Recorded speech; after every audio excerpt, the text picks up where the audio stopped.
الحمد لله الأكرم الذي خلق الإنسان وكرم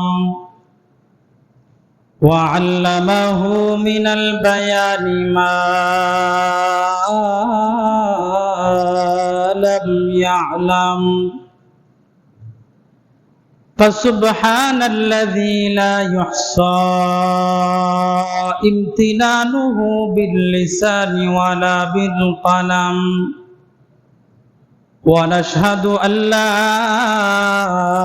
إله إلا الله وحده لا شريك له ونشهد أن سيدنا ومولانا محمدا عبده ورسوله الذي أرسله الله تعالى بالحق بشيرا ونذيرا وداعيا إلى الله بإذنه وسراجا منيرا أما بعد فأعوذ بالله من الشيطان الرجيم بسم الله الرحمن الرحيم هو الذي بعث في الأميين رسولا منهم يتلو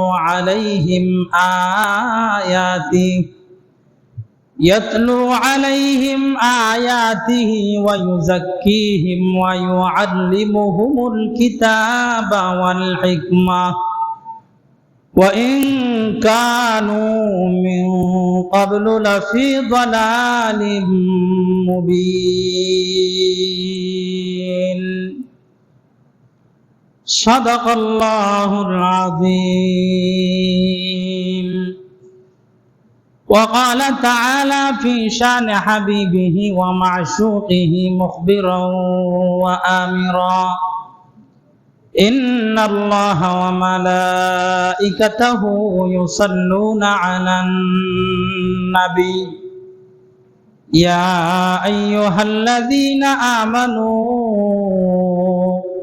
صلوا عليه وسلموا تسليما شكرا محبة الشهيد درود إبراهيم قريب اللهم صل على محمد وعلى آل محمد كما صليت على إبراهيم وعلى آل إبراهيم إنك حميد مجيد اللهم بارك على محمد وعلى آل محمد كما باركت على إبراهيم وعلى آل إبراهيم إنك حميد مجيد এই তোমরা কথা বলো না তোমরা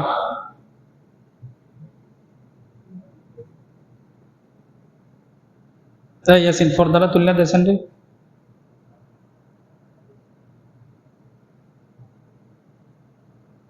يا صاحب الجمال ويا سيد البشر من وجهك المنير لقد نور القمر بلغ العلا بكماله كشف الدجى بجماله حسنت جميع خصاله صلوا عليه وآله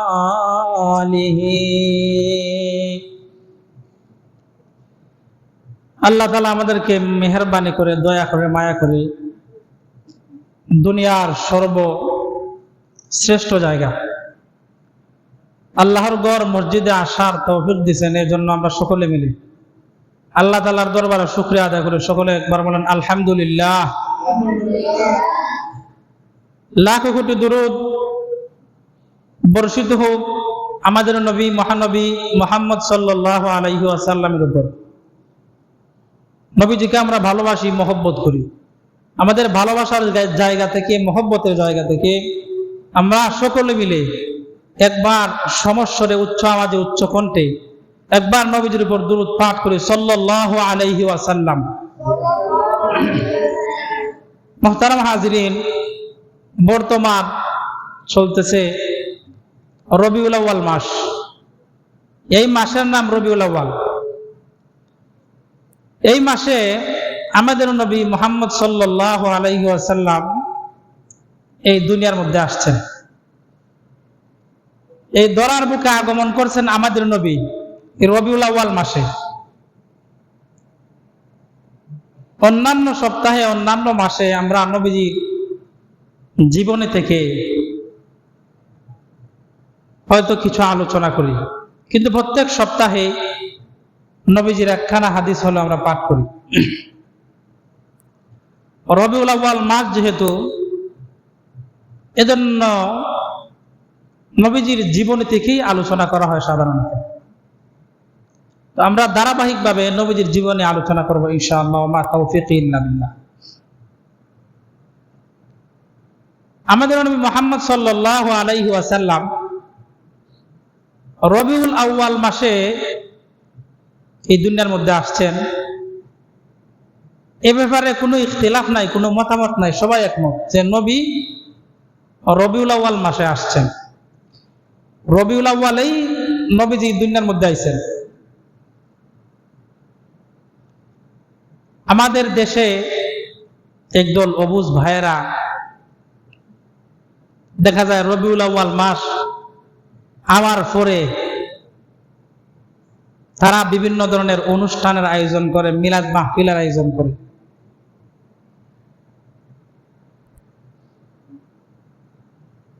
ঐতিহাসিকগণ সকলেই একমত,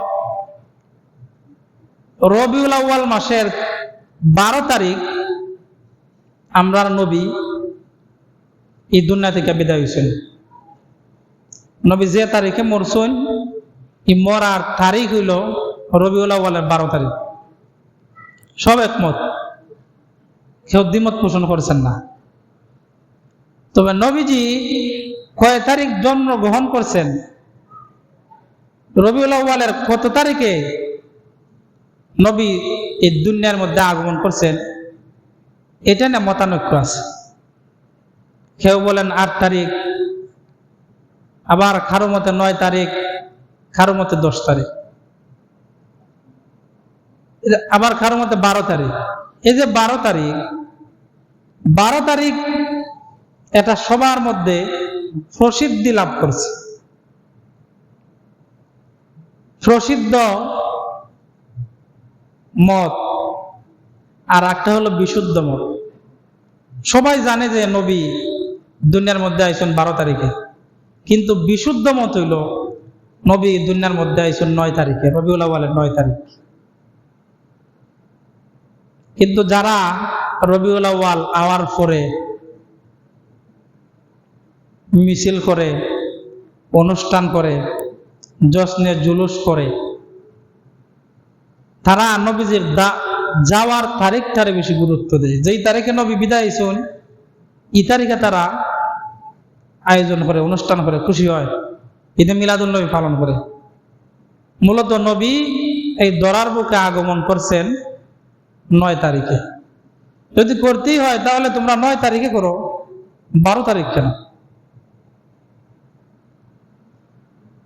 তো এই ব্যাপারে আলোচনা করব না, এই ব্যাপারে কথাও বলবো না। তবে আমাদের তাদের ব্যাপারে আফসোস হয়, আক্ষেপ হয়, তারা কেন এমন অবুঝের মতো কাজ করে।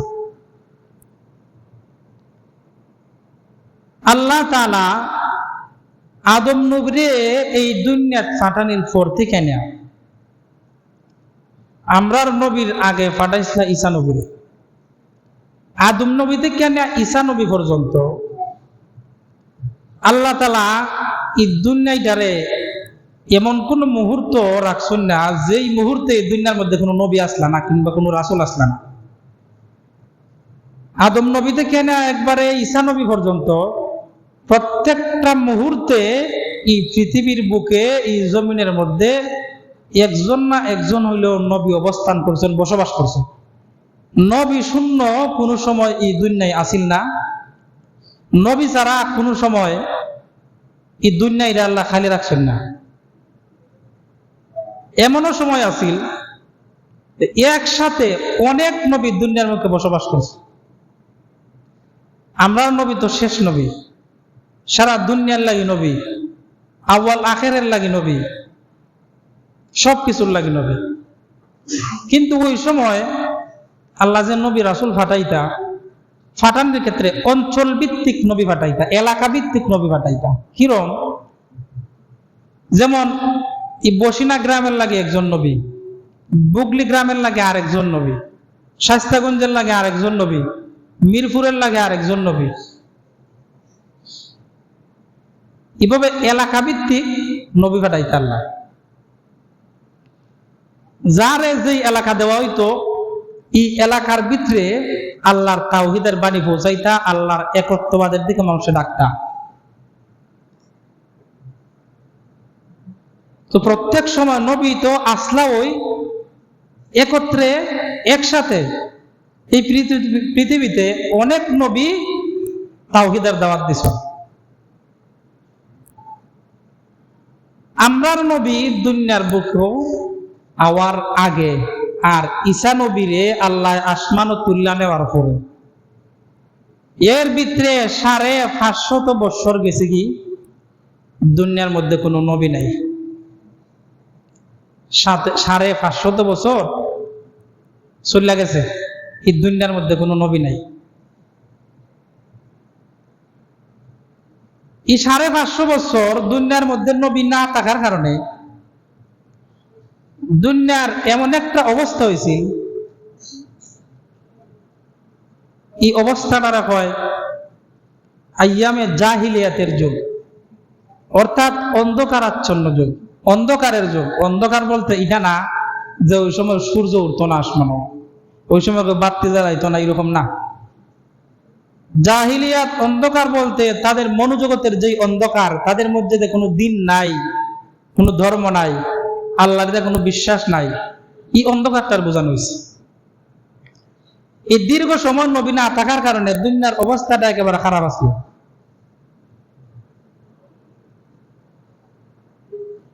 তখনকার সময়ে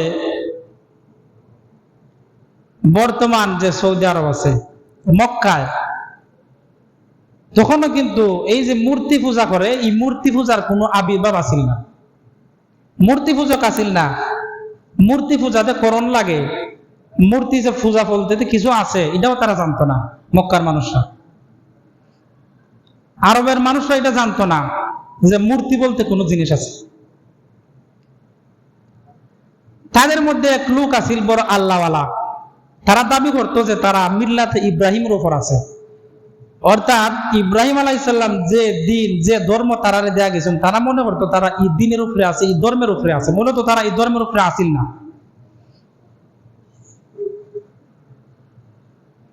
তাদের মধ্যে একজন বুজুর্গ ব্যক্তি আসলো। প্রত্যেক এলাকায় তো কিছু বালা মানুষ থাকে, থাকে না? প্রত্যেক এলাকায় কিছু বালা মানুষ থাকে, খারাপ মানুষের সংখ্যা বেশি। তো যেই এলাকায় যেই মানুষটা বালা, তারে সবাই আলাদা একটা কদর করে, আলাদা একটা সম্মান করে। ওই সময় এক ব্যক্তি আসলো, আমর বিন লুহাই। ওই ব্যক্তি তারার মধ্যে বড় বুজুর্গ আসলো, কোনো খারাপ কাজের মধ্যে যাইতো না, ইবাদত বন্দেগী ঠিকঠাক করতো। ওই ব্যক্তি গেছে সিরিয়া ব্যবসায়ের কাজে। ব্যবসার লাগে সিরিয়া যাওয়ার পরে হিকানো গিয়া দেখে সিরিয়ার যে লোক আছে তারা ইবাদত করতেছে, নমাজ পড়তেছে। এই যে নমাজ পড়তেছে তারার সামনে পাথরের একটা কিতাব বানাইল, এটা বানাইয়া সামনে রাখছে, এটারে সামনে তুইয়া তারা নমাজ পড়তেছে। ওই ব্যক্তি জিগাইতেছে, এটা কিতা, তোমরা এটা কিতা করো? তখন তারা হইতাছে যে এই ইটার নাম হইল মূর্তি, এটা আমরা নিজের হাতে বানাইছি। খেললে বানাইছ? আমরার মধ্যে এক ব্যক্তি আসলো, অনেক বুজুর্গ ব্যক্তি, হে আমরা নামাজ কালাম পড়াইতো। হঠাৎ করে একদিন এই ব্যক্তি মরে গেছে। কি মরে যাওয়ান গিয়ে পরে দেখা যায় আমরা যে ইবাদত করতাম, গুলামি করতাম, নামাজ রোজা করতাম, যে ইবাদতই করতাম, তার মধ্যে দেখা যায় অনেকে উদাসীন হয়ে গেছে। কি নামাজ পড়ে না, যার যে মতো যার যে চলতেছে। আমরার মধ্যে আরেক জ্ঞানী ব্যক্তি, যে ব্যক্তি মরছে এই ব্যক্তির মতো, এই বেটার মতো একটা পাথর দিয়ে বানাইছে, এরকম একটা মূর্তি বানাইছে, বানাইয়া এটার সামনে রাখছে। এটা রাখার পরে আমরা যখন নামাজে দাঁড়াইলাম, ওই যে এই ব্যক্তি আছে, আমরা মনে করি এই ব্যক্তির মূর্তিটাতে আমরা সামনে রাখছে, মনে করি যে এই ব্যক্তি যেমন আমরা সামনে দাঁড়াই রয়েছে, তার দিকে ধ্যান কইরা খেয়াল কইরা আমরা ইবাদত বন্দেগী করি, নামাজ পড়ি। আমরার মন এমদি হেমদি আর যায় না, আতারে ফাতারে যায় না, আমরার মন নামাজের মধ্যে লাগিয়ে থাকে। আমর বিন লয় কয়, আর এটা তো বালা পদ্ধতি রে, কয়েক কাম করো, এটা আমার কাছে বেশি লাও। তোমার কাছে বেচলে আমরা পাইব হই। তোমরা তো যে বেটা মরছে এই বেটারে তো তোমরা দেখছোই, এই বেটার মতো আরেকবার তোমরা আরেকটা বানাই লিবাই। ঠিক আছে যাও। আমর বিন লয় ইটারে কিন্না লই আইছে, আরব দেশ আইছে। আওয়ার পরে হে তো তার আরবের মধ্যে বুজুর্গ ব্যক্তি, সবাই তারা মানে। নামাজ সময় দাঁড়াইতো, তার সামনে মূর্তি দাঁড়া রাখছে, ও যেটা মিশর থেকে কিনে আনছে। ইদারা নামাজের সময় সামনে রাখছে। আরো আছে না নিয়মিত যারা সবসময় তার সাথে সংযোগ থাকে, ইবাদত করে, তারা হয় কিতাবে ডা, এটা কিতা আনছ, হয় এটা কুস্তা নাই, এটা একটা উপকারী জিনিস। কিতা উপকারী? আমি তো গেছিলাম কেন ব্যবসার লাগি, ই কেন দেখেছি ওই দেশের মানুষে এই মূর্তিটারে সামনে রাখে, রাখা তারা ইবাদত করে। আর এই মূর্তিটা যার ওই ব্যক্তি আছে তার মধ্যে বুজুর্গ ব্যক্তি, এই মূর্তিটা যখন তারা সামনে রাখা নামাজ পড়ে, তারার ইবাদতের মধ্যে মনোযোগ লাগে, মন এমদি এমদি আর যায় না। এটা তো বালা। এটা ওই আমর বিন লুয়াই সর্বপ্রথম আরবের মধ্যে মূর্তি পূজার প্রচলন ঘটাইছে। তারার মধ্যে দিনের কোনো বুঝ নাই। বুঝ না থাকার কারণে ব্যক্তি যত বালাই হোক, তার মধ্যে যদি দিনের কোনো জ্ঞান না থাকে, তাহলে ওই ব্যক্তি এক সময় না এক সময় পথভ্রষ্ট হইব। তার এই যে বালা খাম, যে বালা কাজটা দেখাইতেছে, এই কাজটা যতই বালা হোক, এর দ্বারা মানুষ গুমরাহির মধ্যে পতিত হইব।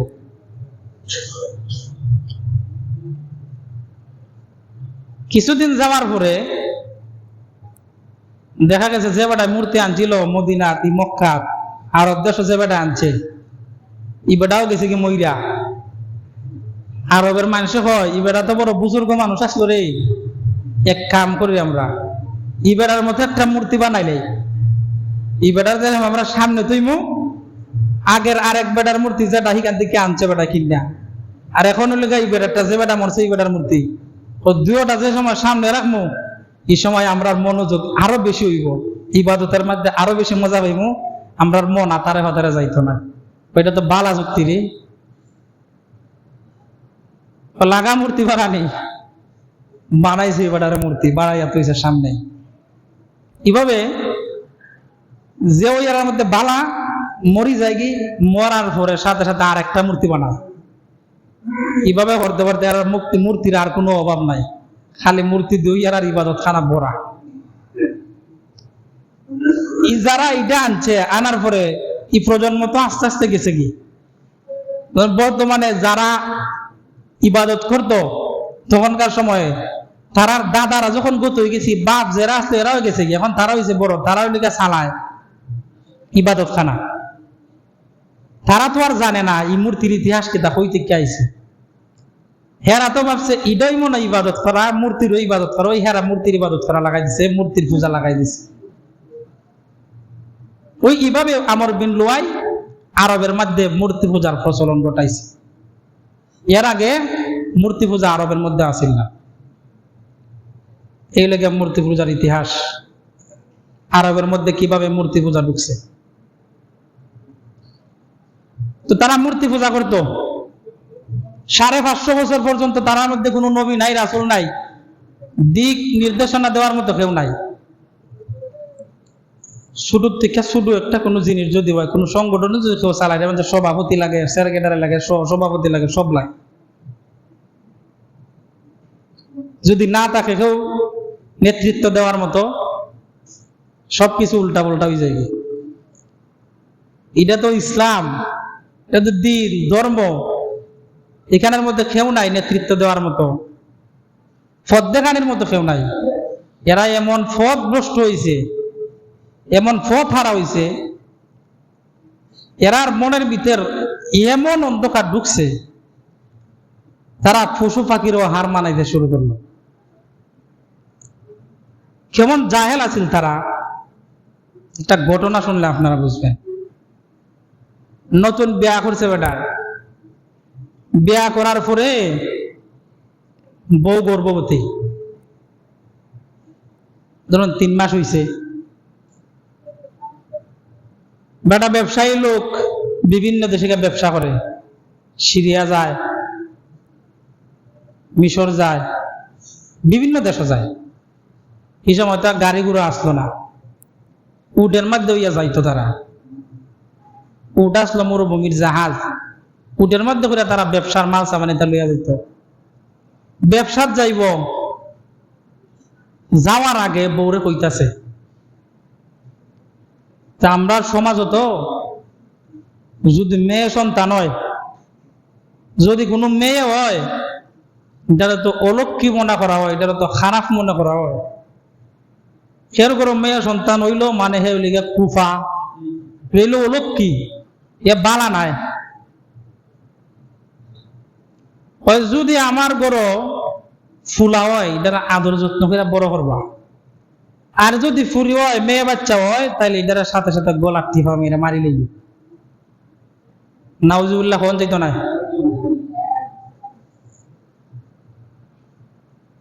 বড় হয়েছে, আচ্ছা মার মনে যাও কি তুমি তোমার কাম। এবার গেছে কি, এদিক দিয়ে সময় গনাই আইছে। এই মহিলা বাচ্চা প্রসব করছে, বাচ্চা হয়েছে মেয়ে বাচ্চা। কি বাচ্চা হয়েছে? মেয়ে বাচ্চা হয়েছে। ইয়াদ হয়েছে, আরে আমার স্বামী তো আমার কইয়া গেছিল মেয়ে বাচ্চা হইলে টিফা মাইরা মারি লইতাম। মা মায় ফারবনি সন্তানরে মারতো। আল্লাহর ভরে সেও যদি মানুষের প্রতি মানুষের যদি কোনো দয়া মায়া থাকে, ভালোবাসা থাকে, আল্লাহর ভরে মা সন্তানে যদি উল্টা পাল্টা করুক, শয়তানি করুক, মারে যদিও কষ্ট দেব, বাপরে কষ্ট দেব, বাপে যদিও ক্ষমা না করে, মাফ না করে, কিন্তু মায় সন্তান আইয়া ক্ষমা চাইলে পরে মাফ করে দিলায়। মায় কোনো পারবো নি ঘুরে গোলাটি হোমেরা মারিলেই তো। আবার একবার প্রথম সন্তান, সে একটা সন্তানের লাগে কত হাহাকার করে, পায় না। এই মহিলাটা তার সন্তানরে মারছে না, বাঁচাইয়া রাখছে, আদর যত্ন করে বড় করতেছে। 3 বছর হয়ে গেছে। বেডির স্বামী বাচ্চার বাপ আর ব্যবসা থেকে আয় না, 3 বছর পরে আইছে বাড়ি। এই মহিলা তার এই মেয়ে বাচ্চাটারে লুকায় তো রাখছে, ইয়াদ আছে। বলছে তো মারিলেই তো। খাওয়ান দাওয়ান দিছে স্বামীরে, হাসি খুশি কথাবার্তা হইতাছে। বাপ সব যে সময় বুঝছে যে জিকাইব বাচ্চা হাইচা খিতা হইছে, এটা দেখুস্তা কইলা না, দেখি না দেখিল গড়। এই সময় বেডি গেছে গিয়া আড়াল থেকে গিয়া বেডির ছোট বাচ্চার 3 বছরের বাচ্চা, বুঝেন তুই, আব্বা আব্বা আম্মা আম্মা ডাকে, দাদা দাদু নানা নানু ডাকে, খালা খালু সব ডাকে, মারতে পারে টনটনা মাত মাতে। এই সময় বাচ্চা করলে সবাই আদর করে, সবাই কুলো নিতে চায়, সুমাইতে চায়, সবাই ডেলে লিয়া ডং ডাং করে, খেলাধুলা করে। এই সময় আদেও দৌড়েও, এই সময় আলাদা একটা মহব্বত থাকে, মায়া থাকে। মা চুল্লান দিয়ে সুন্দর করিয়া আর সাইয়া দিয়া সুন্দর একটা জামা লাগাইয়া ফাটা দিয়ে স্বামীর কাছে উদ্যোগ দেখা যে তোমার আব্বা যাও। আব্বু আব্বু হইয়া ডাকিয়া গেছে। বেচারা দেখছে, দেখা তো মায়া লাগিয়ে গেছে, গিরি কত সুন্দর ফুটফুটে একটা সন্তান। ওই দেশের মানুষটা এমনি সুন্দর, আর মেয়ে বাচ্চা। কুলো লইছে, হুঙ্গা চুমা দিছে। বেটি বুঝছে যে মায়া লাগি গেছে কি, এখন আর কোনো সমস্যা নাই। কাছে গেছে, জিকা খেডা, তোমার বুড়ি। মাথাও তাহাতায় দিছে, চুমা উমা দিছে, হুঙ্গা দিছে, কিন্তু হি আর বলছে না। ওই যে হইয়া গেছিল মারি লাইস বলার টিফা মাইরাম বেটি বাচ্চা গুলো রাগ হয়েছে ভিতরে। এই রে হইয়া গেছে, আমি মারিলাই তো এই জিতা রাখছে, আবার মায়াও লাগি গেছে কি। কেমন জাহেলিয়াতের মধ্যে তারা আসতো, চিন্তা কর। এত মায়ার পরেও চিন্তা করতেছে এটা রাখন যাইত না। আমার তো মান সম্মান সব দূরের সাথে যাবে। আমি তো মুখ দেখাইতে পারতাম না সমাজের মধ্যে। সবাই আমার কইব ফুরির বাপ, ই মুখ আমি কেমনে দেখাইম। আরো কিছুদিন গেছে, বেটা যে ঘুমায় বুকের উপরে ফুরিরে লইয়া সুন্দর তাফায়া তাফায়া ঘুম পাড়ায়, বাজারে গেলে মজা আনে, খেলনা কিনা আনে, এভাবে দেয়া দেয়া ফুরিরে আর কাছে নিছে। মেয়েও বাপরে চিনছে, আর মেয়ের মাও মনে করছে মায়া লাগিয়েছে, এখন আর কোনো ডর নাই। একদিন হইতেছে আমার বন্ধুর বাড়ির যাইতাম অমুক গ্রামও, আমার মেয়েটারে লইয়া যায়, মেয়ে সহ দাওয়াত দিছে। আচ্ছা হইতে নেও, সাথে লইয়া যাও। বাচ্চার মা বাচ্চাটারে সুন্দর করে সাজায় ফারায় দিছে। মরুভূমিতে যাইতেছে, মরুভূমির অনেক জায়গা যাওয়ার পরে, অতিক্রম করার পরে একটা জায়গার মধ্যে গিয়া তার কুদাল দিয়ে বালু কুদতেছে। ছোট বাচ্চা কয় আব্বাই বালু কুদো ফেললে তো রোদ রোদ তোমার চেহারা ঘুরে যাইব কি, এই বালুর মধ্যে খারণই যায় না। তোমার চেহারা থেকে, তোমার সারা শরীর থেকে গাম পড়তেছে। তোমার যে পাঞ্জাবি লাগাইছো গর্ত, এই পাঞ্জাবিতে একবারে বিজ্জা গেছে কি, বিজ্জা যে একবারে বোঝা গেছে এটা তুমি বিজা পাঞ্জাবি গর্ত লাগাইছো। এটা কইয়া কইয়া বাপের দাঁড়ো গিয়া বাপের মুখ থেকে ই শুধু বাচ্চায় নিজের জামার এই আসল দিয়া কিতা করে মুচ্চা দেয়, গাম মুচ্চা দেয়। গাতা গভীর করছে, করার পরে আব্বা আব্বা কইরা ডাকা, আব্বা তুমি অত কষ্ট কেন করতেছো, আইও আমরা যাই কি দাওয়া। তো যে গাতা গভীর হয়ে গেছে, ঠেলা মাইরা ছোট বাচ্চাটারে ফালাই দিছে। এখন চিন্তা করেন কেমন জাহেল ছিল তারা। এই ছোট বাচ্চাটারে গাথার মধ্যে টেক্কা মাইরা ফালাই দিছে। বাপ তো ছোট বাচ্চা বাপরে বিশ্বাস করছে। ছোট বাচ্চারের উপর দিকে কেউ যদি শূন্য উড়ায় মারে তাহলে হাসে না কান্দে? হাসে না? হাসে। তার বিশ্বাস আছে তারে ধরবো। গাতার ভিতর ফালাই দিছে টেক্কা মাইরা। আব্বু আব্বু হইয়া ডাকতেছে, কিন্তু এই ফাঁসানের হৃদয় তো আর বলে না। এই পাথর হৃদয়ের অধিকারী, কোন দয়া মায়া নাই। দয়া মায়া সব লইয়া গেছে। আব্বা আমার ছাইরা দেও, তোমার সেতান আমি দাওয়াতে যাইমু, তোমার আমি আব্বা আব্বা করে ডাকমু, তুমি না আমার আব্বু, আমার আম্মু না আমার লাই কানবো। ওই ব্যক্তিও কান্না করতেছে, চোখের পানি ফালাইতেছে। আরে মারে আমি পারতেছি না রে, আমি আমার সমাজে কেমন করে মুখ দেখাই, আমি আমার সমাজের জন্য আমার কলেজার টুকরা তুই সন্তান ছোট্ট বাচ্চাদের আমি মাটির তলে ফুটতে দিতেছি, একবারে জিন্দা জীবিত লাশ আমি ফুটতে দিতেছি। বাবাও কান্দে, মেয়েও কান্দে, তবুও তার মনোজগতের যে অন্ধকার, এই অন্ধকারের কারণে, এই মনোজগতের অন্ধকারের কারণে সে এখানে মেয়ের ভালোবাসার কাছে জিততে পারেনি। এই সমাজের যে গর্হিত কাজ আছে, সমাজের যে প্রথা আছে, প্রথার কাছে সে হেরে গেছে। রাসূল সাল্লাল্লাহু আলাইহি ওয়াসাল্লামের কাছে এই ব্যক্তি যখন এই ঘটনাটা বলতেছে, রাসূল সাল্লাল্লাহু আলাইহি ওয়াসাল্লামের দুই চোখ থেকে পানি পড়তেছে, অশ্রু ঝরতেছে, রাসূল কান্না করতেছে। আরো যারা সাহাবায়ে কেরাম ছিলেন ওনারা কান্না করতেছেন, সবাই কান্না করতেছেন। যিনি ঘটনা বলতেছেন ওনার নাম দাহিয়াতুল কলবি, আল্লাহ রাসূলের সাহাবী, উনিও কান্না করতেছেন, ঘটনা বর্ণনা করতেছেন। নবীজি বলেন, দাহিয়াতুল কলবি তুমি এত জঘন্য কাজ করছো, কিন্তু তুমি কালিমা পড়ার কারণে আল্লাহ তাআলা তোমার এই জঘন্য কাজটাও আল্লাহ তাআলা তোমার মোচন করে দিচ্ছে। এই জাহিলিয়াতের যুগের অবস্থা চলে এমন।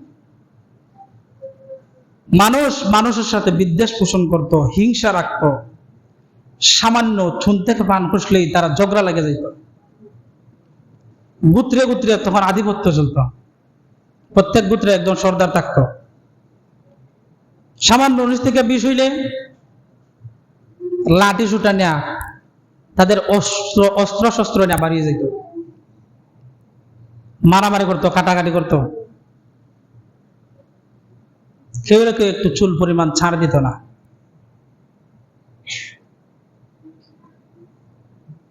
কারো প্রতি কারো কোনো দয়া মায়া ছিল না, কারো প্রতি কারো কোনো মহব্বত ছিল না। মানুষ যে মানুষের কাজে লাগতে পারে এটা তাদের জানা ছিল না, তাদের ধারণাও ছিল না, তারা কল্পনাও করতো না। মানুষের হৃদয়ের দুইটা দিক আছে, মহব্বতের, একটা হইল ঘৃণা। মানুষ যখন তার ভালোবাসাটা ভালোবাসার জায়গায় প্রয়োগ করতে পারে, আর তার ঘৃণার জায়গাটা তার যে ঘৃণা আছে এটা ঘৃণার জায়গায় প্রয়োগ করতে পারে, তখন তার মধ্যে মানুষ হিসাবে যে পরিচিতি লাভ করা সেটা লাভ করতে পারে। আর যখন মানুষের যেখানে ভালোবাসা দেওয়ার কথা সেখানে ঘৃণা দেয়, আর যেখানে ঘৃণা দেওয়ার কথা সেখানে ভালোবাসা দেয়, এই সময় সমাজের মধ্যে ফেস লাগে, গন্ডগোল লাগে, সমাজের মধ্যে হানাহানি রাহাজানি এগুলো দেখা দেয়। এই যে ঘৃণা আমাদের মধ্যে আছে, ঘৃণা মুসলমানদের উপর প্রয়োগ করার জন্য না, এই ঘৃণা সব প্রয়োগ হবে কাফের কুফফারদের বিরুদ্ধে। আর আমরা হৃদয়ে যে ভালোবাসা আছে, যে মহব্বত আছে, মায়া মমতা আছে, এগুলা মুসলমানদের জন্য আমরা প্রয়োগ করব। বর্তমানে আমরা কি করি? আমরা সকল ভালোবাসা ইহুদির লাগে, খ্রিস্টানদের লাগে, ভারতের লাগে, আর যত ঘৃণা আছে সকল বাংলাদেশি মুসলমানের লাগে। তো এই 550 বছর কোন নবী নাই দুনিয়ার মধ্যে, নবী ছাড়া। এই সময় তারা একেবারে সর্বনিম্ন স্তরে পৌঁছে গেছে, তাদের মধ্যে মানুষত্ব বলতে কিছু নাই, মায়া মমতা কিচ্ছু নাই। 550 বছর পরে আল্লাহ তাআলা আমাদের নবী মুহাম্মদুর রাসূলুল্লাহ সাল্লাল্লাহু আলাইহি ওয়াসাল্লাম এই দুনিয়ার বুকে পাঠাইছে। ওই রাসূল আওয়ার পরে নারীদের যেই অধিকার, নারীদের অধিকার রাসূল প্রতিষ্ঠা করছে। যার যেই পাওনা, তার প্রাপ্য পাওনা যে দেওয়া লাগে ইসলাম শিখাইছে। মানুষ যে মানুষের জন্য, এটা ইসলাম শিখাইছে। মানুষ যে মানুষকে ভালোবাসতে পারে, এটা ইসলাম শিখাই দিচ্ছে। কখন? আমাদের নবী এই ধরার বুকে আগমন করার পরে। তো আজকে সময় শেষ, ইনশাআল্লাহ আগামী সপ্তাহে রাসূল সাল্লাল্লাহু আলাইহি ওয়াসাল্লামের জন্মের সময় অলৌকিক কিছু ঘটনা ঘটছিল, এই ঘটনাগুলো আলোকপাত করার চেষ্টা করব। আল্লাহ তাআলা আমাদেরকে যেন ইসলামের উপর প্রতিষ্ঠিত থেকে ঈমান আমলের সহিত ইসলামের উপর মৃত্যুবরণ করার তৌফিক দান করেন। সকলে বলেন আমিন। যারা সুন্নাত পড়ছেন না সুন্নাত পড়ে নেন। ওয়া আলাইনা ইল্লাল বালাগ।